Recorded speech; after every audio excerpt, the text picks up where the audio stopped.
Okay, I'm not going to pretend this isn't a scary one for me to do. I think talking about racism is a scary thing for a lot of us. I'm sure it's not scary for everyone to talk about, but for someone who's part of, I'm white, I'm middle class, I'm male. Um, I have not been on the receiving end of prejudice. So I'm not talking from a place of experience. So I'm always a lot more comfortable when I am. If anything, I'm talking from a place where I recognize to a degree that I'm part of the problem as much as anything. And I think that's an essential thing for white people to be doing is I'm really fucking sick of the I'm not a racist but kind of rhetoric. It's not useful, and I think that the overtly racist people, okay, they're easy to spot. The point for me of doing this to my best ability is to point out that it's there's as much of a problem with the people who are overtly racist, and in fact probably the people who believe they're not racist, but we are all racist um, in our own ways, or we all have prejudice perhaps in our own ways. But I'm hesitant and a little bit nervous because through my white privilege, which I believe is a true thing, and through my own ignorance, because I've not been confronted with this myself, there's, I'm wary, will I make mistakes? Will I say the wrong thing? I used the word Eskimo in some post a while ago, and someone said, "Oh no, that's racist. You have to call that's an inappropriate term now. It's Inuit is the appropriate term." So I apologize in advance if I say anything through my own ignorance, and I'm more than happy for people to comment and educate me.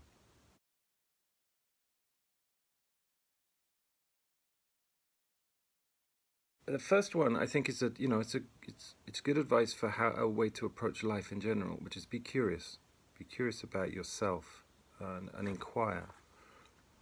What is racism for a start? Because I think too many of us dismiss. Oh, well, I'm not racist, so therefore I don't even have to think about it. What is racism?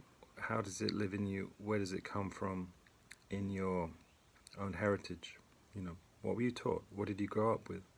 I grew up with a culture that supported racism. I was born in the 60s, and so a lot of the humor and the comedy at the time was overtly racist. British TV comedy series in particular that I was exposed to. I'm sure it was present in a lot of different formats, but I was allowed to watch comedy programs when I was very young, and Love Thy Neighbor, Man About the House, all those kind of sitcoms. A lot of them were very, very racist in their humor, as were my parents. My father's a very, very racist man, so I think it's important to be curious as to where you learn, what messages you were given, and what you learned from the culture that you grew up in, and how they live in you still.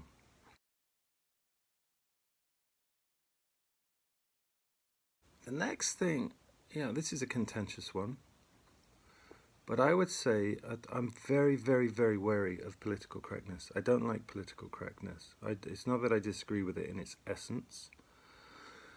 I think it's, there's a danger to political correctness in that people learn the appropriate language. Like, there's certain words I shouldn't use. There's certain phrases I shouldn't use. There's certain ways I shouldn't talk publicly. That doesn't mean that they've addressed it.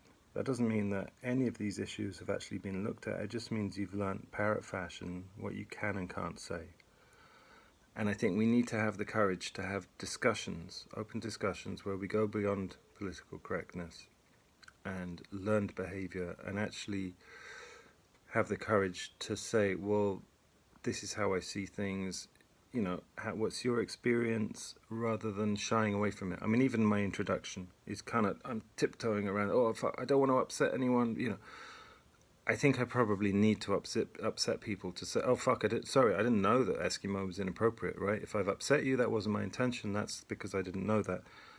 But if I'm going, oh fuck, I better not call them that because it might upset them, you never get to have the discussion. And I think the way we have to go forwards is we have to be willing to, with sensitivity, we have to be willing to go into areas that maybe show that we have ignorance or racism, latent racism within us, in order to create an opportunity where you might learn something different.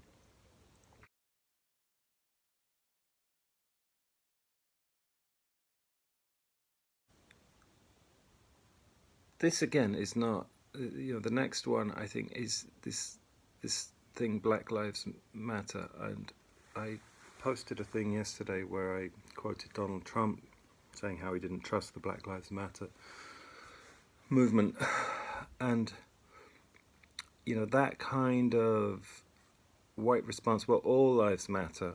Yeah, of course all lives fucking matter, but I don't live in fear. Someone posted, what was it yesterday? I saw a thing where a guy said that George Floyd was executed for using, whether he was conscious of it or not. I've passed counterfeit currency by mistake, right? I didn't even know it because it was good. George Floyd was executed for trying to pass a fake $20 bill, and this white guy said, I did it once, and it's a story that I tell at parties sometimes. The difference is I'm white.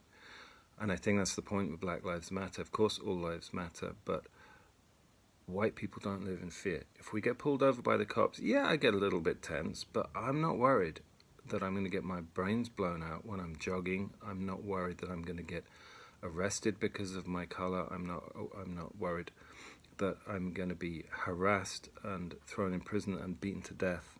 So there's a difference here that actually isn't that subtle.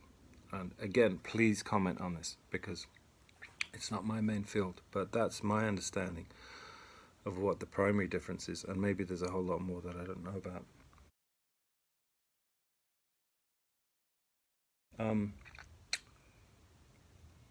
I think the most important one that I would say, you can almost scrub the rest of this. The most important one, and probably the hardest to talk about, and I talk about it a lot because I feel it's a kind of personal moral duty of mine to talk about.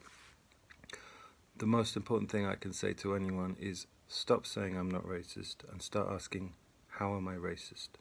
Right? Because if you say I'm not, you've closed it down. If you get curious, as I said in the beginning, and you're brave enough to make that inquiry, and you're not gonna discover nice stuff here. So that's why you have to be brave, because we all want to be seen as the good guys, but that's not going to change shit, right? If we want to change shit, we have to get a bit fucking brutally honest with ourselves. So the most important thing for me is, how are you racist? How does racism live within you? So a few years ago, I was writing a book. I wrote a big section on the Holocaust. I was enraged. I was doing a lot of research on the most awful, gut-wrenching atrocities, and I was feeling angry and distressed and disturbed, and I decided to take a break. And I live in North London. I drove down towards Dalston to get some lunch, and on my way I passed through Stanford Hill, which is a very, very Jewish neighborhood. I'm not sure if they're Hasidic Jews or where they're from, but they have the ringlets and the hats and the white stockings, and I drove through going, you lot look fucking weird. And then it was like, whoa, literally 10 minutes ago, I was raging against anti-Semitism, and here it is. Here's how it lives in me. I'm judging you because you look different. Not so long after that, I live in Tottenham. I love living in Tottenham. I would struggle to live anywhere that wasn't so diverse, and I pride myself in that. I live in Tottenham. I was going to the Tube. As I went towards the Tube, a young black guy came out and deliberately, from what I could make out, barged into me. Didn't hurt me. it was no big deal. But you know, he had aggression in him, and he chose to deliver it to me. And in my head, I immediately went, "You black bastard," and it was like, boom, there it is again. If you were a white guy, if you were young, aggressive, whatever's happened to you means that you're throwing your aggression around. I would not have gone, "You white bastard." I would have gone, "You bastard." So those two incidents are things that I'm really, you know, there's nothing about them that I support or endorse or think are right. I think they are awful sides of my own racism that I've discovered, and I could probably give you a whole list of other ones of how that lives in me, despite the fact that I pride myself in living in a culturally diverse neighborhood, or blah blah blah blah blah. All the narrative that I'm one of the good guys means that I'm shocked when I encounter that kind of thing. But if you're willing to ask yourself, how does racism live in me? You know, this is something I learned a long time ago as a therapist. When I started working with gay guys, I was shocked at how homophobic gay guys can be. And then I realized, well, why wouldn't they be? They grew up in a homophobic culture, so they've ingested that from just the societal messages that permeate through all of us. In the same way as I've ingested racism, I've learned through my culture, through my privilege, through the TV I was exposed to as a kid, my family messages. I've learned to see people differently because of their color. And I think the only way we're going to make changes is if we move beyond political correctness, if we have the courage to be curious about ourselves as human beings and recognize, you know, all right, a lot of shit has changed in the last 100 years, you know, with the civil rights movement and what have you. But that work is really far from done. We live in profoundly racist cultures and societies where things like what's going on in America, you know, they don't surprise me at all. They may even be necessary. You know, there's a part of me that goes, fuck it. It's better. Burn some shit down, man. Burn some shit down. Again, that's probably not the most politically correct or popular way, but these, you know, we need to wake up. And unfortunately, until the world's on fire, we generally, those of us who aren't hurt by this, we don't pay attention. And now is time to pay attention. You know, if we really want to make some changes, then wake up to who you are and make a personal change. And that begins, you know, the process that will make a difference.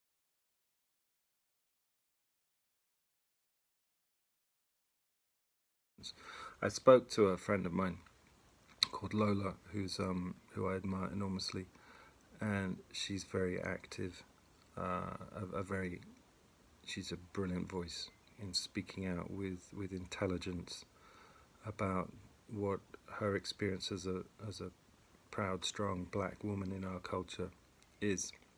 And she gave me some tips that I think are very valuable. She said, please raise actively anti-racist children.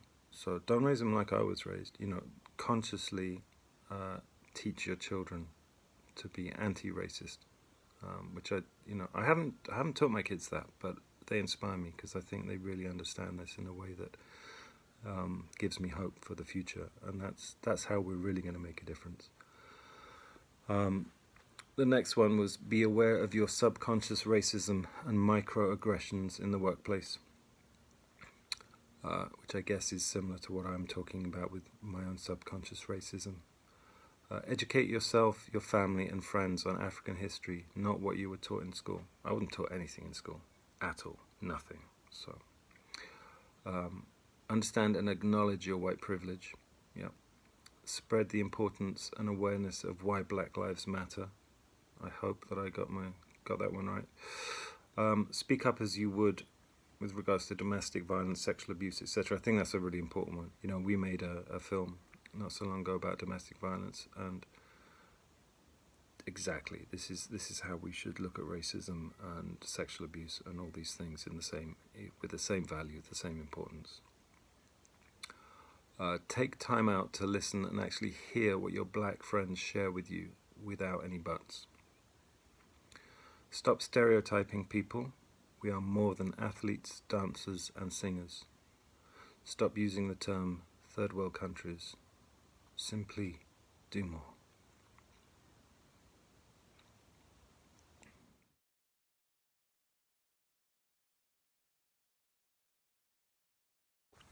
You can see, obviously, these little films are very homemade, just quickly shot on an iPhone and knocked together. When I do them with my partner, they're a bit more professional because that's what she does. But I felt it was important to get this out quick, really. But we've had huge help. It's a very time-consuming thing to do it very professionally, and we've had huge help from the community in terms of people volunteering to dub me in another language, which is fantastic, and to do subtitling. So I think to make this available, as widely available as possible, if anyone out there has a bit of time on their hands and is willing to do some dubbing or some subtitling, please private message me. I think we had about 80,000 views last time I checked on our domestic violence video, and that was helped enormously by people dubbing and doing subtitling. So and just share the shit out of it if you think it's of any value. Please share it. Let's just get it around. That's the way that we can all do something, right? Okay, thank you.